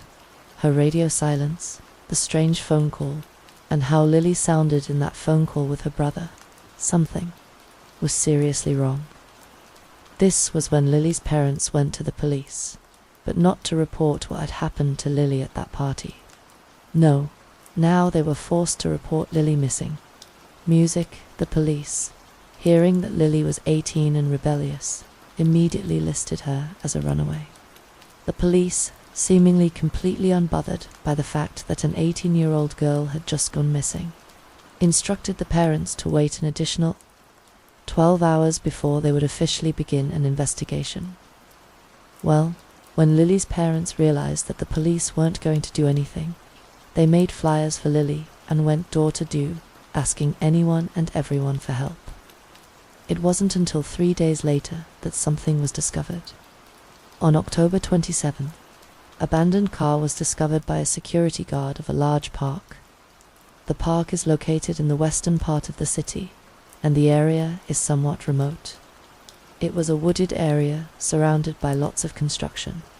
The car was found near this wooded area, and tragically, it was soon confirmed to be Lily's car. The security guard called the police and notified them about the abandoned car, which had been sitting here for 2 or 3 days. But no officer came even after the security guard waited by the car for 2 hours. This man then called the police once again, and after another hour, the police finally arrived at the park and took a report of the car. When the police looked further, they found out that the car had a dead battery and the gas tank was empty. The key was still in the ignition, indicating that it was left running for a long time until it eventually ran out of gas. But the inside of the car was a mess. Lily's belongings, including her phone, keys, contact lenses, wallet, etc., were found in the car, and makeup was scattered all over the seats. Now, if you remember, Lily loved makeup, and she took care of her things like they were her most prized possessions. Lily's mum even confirmed she would never leave her things unattended and thrown around like this, especially her very expensive makeup. So, seeing it all scattered, broken, and trashed in, the car without a care in the world was highly suspicious. But the problem was, even though her car was now found, Lily was still nowhere to be seen. Still, the police were adamant that Lily had simply run away. But how could she have run away without her car? And why would she have left that car running? The police didn't even interview any passers-by or bother to check the surveillance footage of the area. Anything that could have led to some answers, the police just brushed it off. This was getting really weird. Why were the detectives so uninterested? I'm sure you can imagine that Lily's family loved ones were frustrated beyond belief. The investigators were supposed to help them, but it seemed like finding Lily was the least of their concerns. To add to this frustration, the detectives even left the car doors and trunk open after their investigation. They literally just left the car unlocked and wide open and just drove away. Not long after, a heavy rainstorm caused the car to get filled with water and in turn ruined any possible evidence or clues. The police's lack of interest in investigating Lily's disappearance left people feeling unsettled and weirded out. Why weren't the police doing something about it? Well, the community had to worry about that later, because they were now busy trying to piece things together by themselves. If the police weren't going to do something, someone had to. Lily's parents were certain that whatever happened to Lily took place near where her car was found abandoned. Now, what's really interesting is that the police had now begun to claim that they'd already used cadaver dogs to search the area around her car for any clues. Now, I'm not calling them out for lying or anything like that, but I do want to say that I just find it super hard to believe, because up to this point, the police could not have been less interested in investigating this case. So, why with this in mind would they have gone through the effort and expense of searching with sniffer dogs if they were so uninterested and supposedly believed that Lily was just a runaway? It doesn't add up to me. Now, in their defense, I was able to dig up a couple photos of this search taking place. But we don't know how extensive it was, or where the investigators even searched. This is why the locals, family, and friends opted to take matters into their own hands and search for themselves. Now, the night when Lily was supposed to drive from her grandparents to her mum's house, it was found out that she had texted someone, or some people rather. Lily, after deciding to report the assault, texted two of the alleged wrongdoers and threatened them that she was going to the police. Kevin suspected that Lily reached out to these men for the video of that unfortunate incident. Maybe she was gathering evidence so that the police would believe her. As mentioned before, we really just don't know. What was even more alarming was that sometime after these texts were sent to the two men in question, Lily also made 2 one-minute phone calls to 911. We don't know what she said in those calls, because get this, the local police department has no record of Lily ever calling them. This is yet another strange layer to this case. We know for a fact that these calls took place, so where did the written records or the recordings go? Things were starting to get really suspicious. People naturally suspected the 4 mysterious men who had assaulted Lily at the party to be the ones behind Lily's disappearance. It was possible that the men felt threatened when Lily said that she would report them to the police. And maybe this was why Lily was nowhere to be found. But how could these young men have found her after leaving her grandparents' house? Was it possible that Lily set up a meeting with one or more of these guys at the park that day? Now, well, the police were busy investigating Lily's disappearance in their own way. Whatever that truly entailed, Lily's friends, family, and members of the community were doing their own searches in the wooded area and in the park where Lily's car was found abandoned. It had been close to a month since Lily disappeared, and people searched the area just feet away from the location where Lily's car was found. A woman named Margie Foley, who was Lily's best friend's mum, reached out to the police, notifying them of a very bad smell coming from the drain near where Lily's car was. This odor was reported by several other people in the search, too. The smell was so bad that people couldn't even stand near the drain for longer than a few seconds. But did the police do something about it? Of course not. The police dismissed and basically brushed everyone's concerns off and told them it was probably a dead animal or something in the drain. She said she smelled something decomposing and she was worried that that may be related to the case somehow. Even in the phone call, you can tell the police sounded bored, uninterested, and unbothered by this information. Now, why the locals didn't attempt to take a look into the drain? I'm not sure. It's possible it was just too dangerous for one reason or another. I mean, after all, it is a manhole. There's no telling what you may find down there. But this smell and the lack of effort from the police left everyone feeling unsettled. The community, passers-by, and even residents nearby reported that the smell was unbearable. The odor was really bad, but not to the police, it seemed, because to them, drains always smelled like that. This was supposedly one of the police officer's actual statements. Drains always smell like that. But anyway, getting back to the investigation, according to the police, they'd questioned the 4 men who had allegedly assaulted Lily after several people came forward with their concerns. When they found out that Lily had contacted the perpetrators on the night before she disappeared, the community pressured the police into questioning them and looking further into them.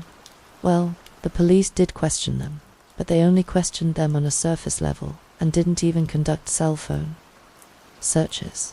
From what I can gather, they basically just asked the men, "Did you do it?" The men said no, and that was that. But if you remember, Lily's incident was recorded, so surely it must have been somewhere on one of the men's phones or somewhere in their possession. But the police never bothered to look for the recording. They didn't even make a 1-second attempt at tracking it down. They literally did nothing. The so-called detectives were not even trying to solve Lily's case at this point.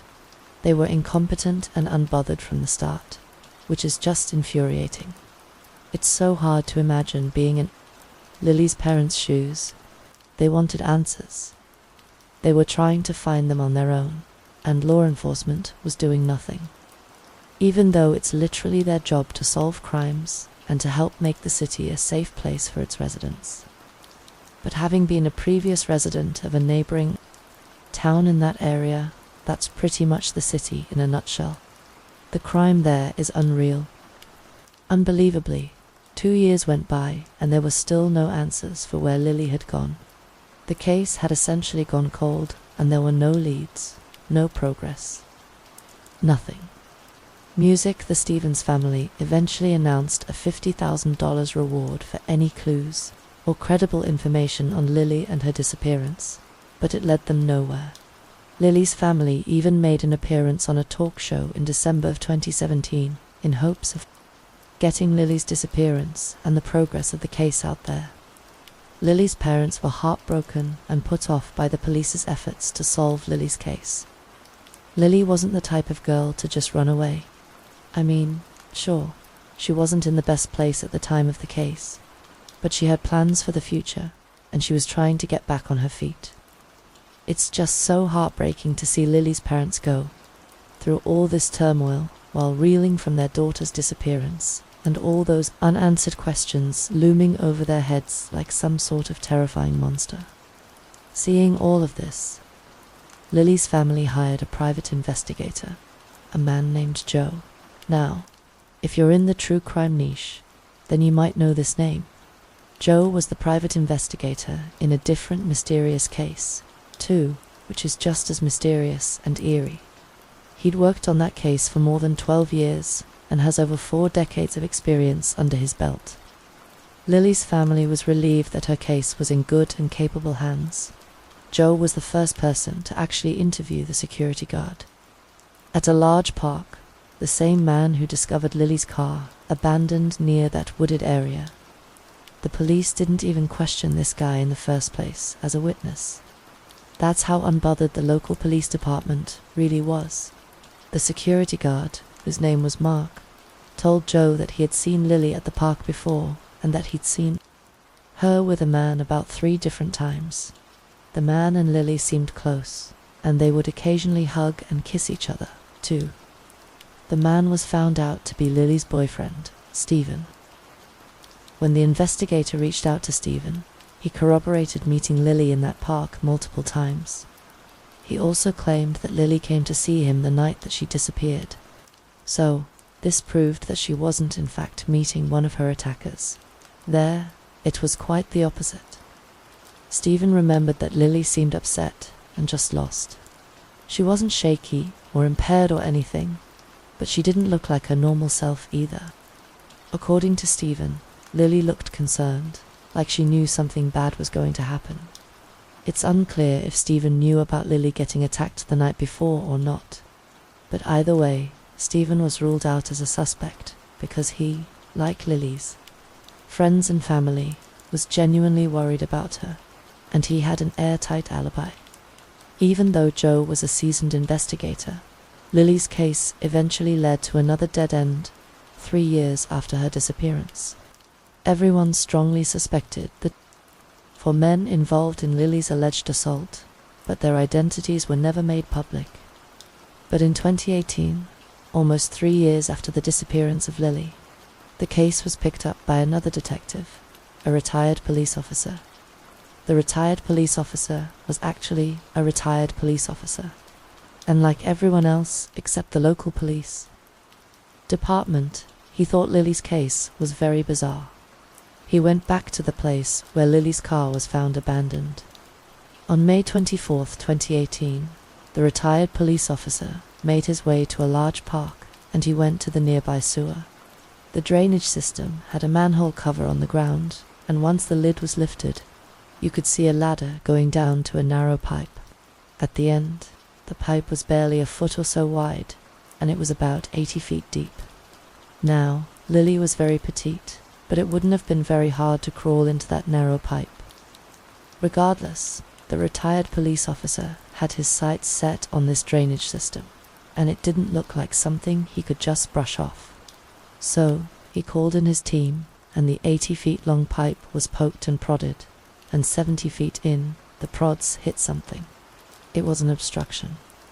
The retired police officer instructed the pipe to be excavated to get a closer look.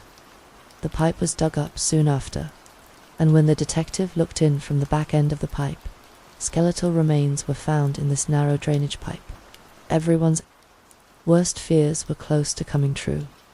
But before anyone could say anything for sure, the remains had to be tested. The police took the remains in, and they were positively identified as 18-year-old Lily Stevens. Her family was shattered by this news. 3 years into Lily's disappearance, the constant and cold dismissal of the police led to this tragic climax. What's even more mind-boggling is the fact that people reported the weird and putrid smells coming from that same drain 3 years back. Almost a month after Lily's disappearance, but the police did nothing. Lily was right there the whole time. But if you thought that this was angering enough, wait till you hear what the local police department had to say about this discovery. Now, because Lily's body was found 3 years later and in a very bad state, it was hard to determine the cause of death. Now, it's possible that this is the case and her cause of death just couldn't be determined, or the police are keeping this information under lock and key, or they haven't even bothered to check. We don't even know, but as of official news, Lily passed away, and what happened to her remains unknown because of the state of decomposition. But there have been a few theories about how exactly Lily got into this pipe in the first place, but we'll get to that in just a minute. But because Lily never had a chance to go to the police to report the assault, there was really no evidence collected regarding who could have done this to her, aside from the information that she'd revealed to her Kevin. Regardless, Lily had now been found, but not in the way anyone was hoping. Soon after her body was recovered from that pipe, Lily was finally laid to rest. Music, a lot of people, myself included, believed that Lily's alleged assault were behind her passing. When they found out that Lily was going to report them, they lured her under the pretense of giving her that video. And that was when they ended her life and disposed of her body in the drain. After which, the heavy rain and influx of water pushed Lily deeper into the drain over the years that she was stuck there. This is the prevailing theory that many people have subscribed to. In my book, it's the only one that makes complete and total sense. We have motive, means, and opportunity. After Stephen left the park that day, Lily would have been completely alone, as there's been no indication that the security guard was on watch that evening. It was the perfect opportunity for a crime to unfold. The fact that the mysterious and alleged perpetrators are still at large makes people believe that they belong to families of influential people, either the police or politicians, and that could explain why the police were not interested in solving Lily's case and how they royally screwed everything up. Everything just makes sense. A police officer's son gets involved in something nefarious, and his dad and his dad's friends cover the whole thing up. It's classic, it's simple, and it's probably the truth. As for the police, they have a wild theory of their own. They think that Lily crawled into the drain pipe herself and took her own life following the alleged assault. This theory is bonkers from the get-go. First of all, the lid of the manhole cover is very heavy. Someone with Lily's weight and build couldn't have been able to lift that lid, go inside the manhole, close the lid, and then belly crawl into the foot-wide pipe. She was just far, far too small. The girl was 5 feet 2 and barely 110 pounds soaking wet. It just wouldn't have been possible, considering your average manhole cover already weighs over 100 pounds. Secondly, Lily didn't seem like she was planning on ending at all. There are almost always signs when a person is going through some sort of dark phase. Lily even had plans to meet up with her friend for ice cream later that night after reporting the incident to the police. And it's just unbelievable to even think that Lily would do such a thing to herself. At the end of the day, police have shown zero interest in tracking down the person responsible for ending Lily's life. But I think each and every one of us knows good and well who did this, and it's just a matter of getting the right people on board to make these people pay. Lily's family deserves answers. This has gone on long enough. But tragically for the Stevens family, their trauma was not quite over, because just a short while after they lost Lily, they lost her brother Sam, who suffered a random heart attack with no warning at all. Lily's parents lost 2 children in the worst ways possible. As it stands for the Stevens family, there is no justice. There is no silver lining. There is no moment of reprieve. There's just pain and hurt, unimaginable hurt. The only possible bright side of all this is that a cold case unit was developed by the state attorney general's office at the beginning of 2024.